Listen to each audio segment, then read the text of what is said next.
Bonjour, bienvenue sur la chaîne Logistique GEX pour cette vidéo sur un exercice de palettisation niveau 1.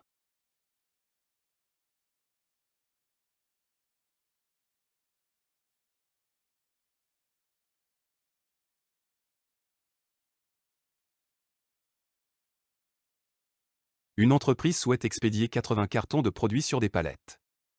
Chaque carton mesure 40 cm de longueur, 30 cm de largeur et 175 cm de hauteur, ils sont non gerbables. Les palettes, Europe, utilisées ont des dimensions de 120 cm de longueur par 80 cm de largeur. De plus, chaque palette a une charge utile de 1000 kg. Vous devez dans cet exercice calculer le nombre théorique de cartons qui peuvent être placés sur une seule palette, déterminer le nombre minimum de palettes nécessaires pour expédier les 80 cartons, si chaque carton pèse 120 kg, vérifier si la capacité de charge maximale des palettes sera dépassée avec les cartons à expédier.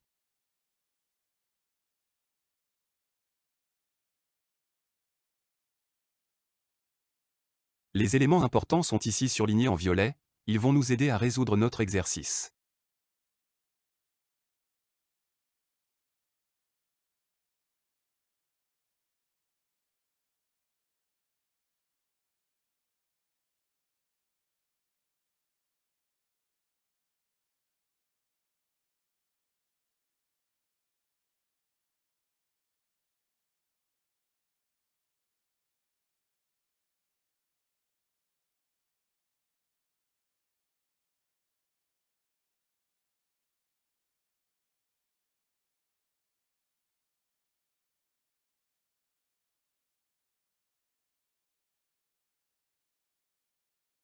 Commençons par calculer le nombre théorique de cartons sur la palette. Les dimensions d'une palette Europe pour rappel sont de 120 cm de longueur pour 80 de largeur, les dimensions d'un carton, 40 cm de longueur pour 30 de largeur.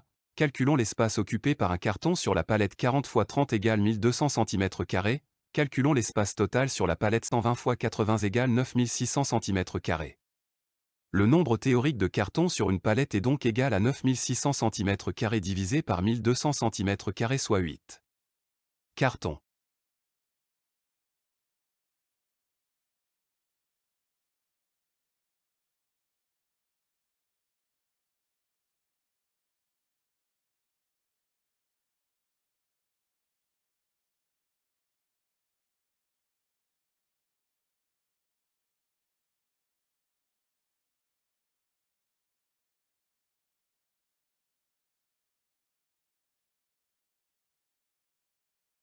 Calculons ensuite le nombre minimum de palettes nécessaires. Le nombre total de cartons à expédier est 80 cartons. Le nombre minimum de palettes nécessaires est donc de 80 cartons divisé par 8 cartons par palette. Il nous faut donc 10 palettes pour effectuer cet envoi.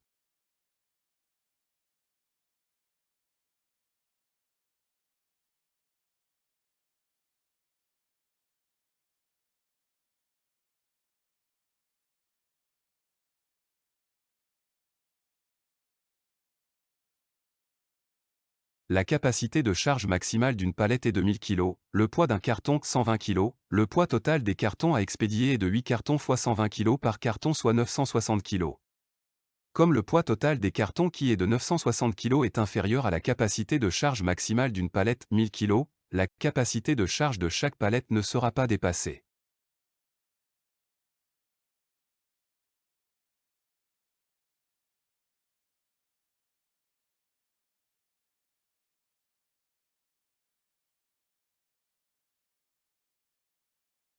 Dans cet exercice, nous avons calculé le nombre théorique de cartons sur une palette en utilisant les dimensions des cartons et des palettes.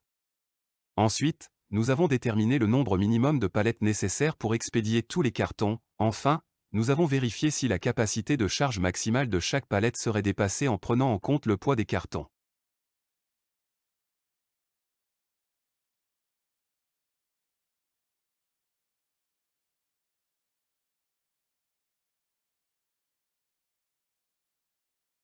Nous voilà à la fin de l'exercice, merci pour votre attention.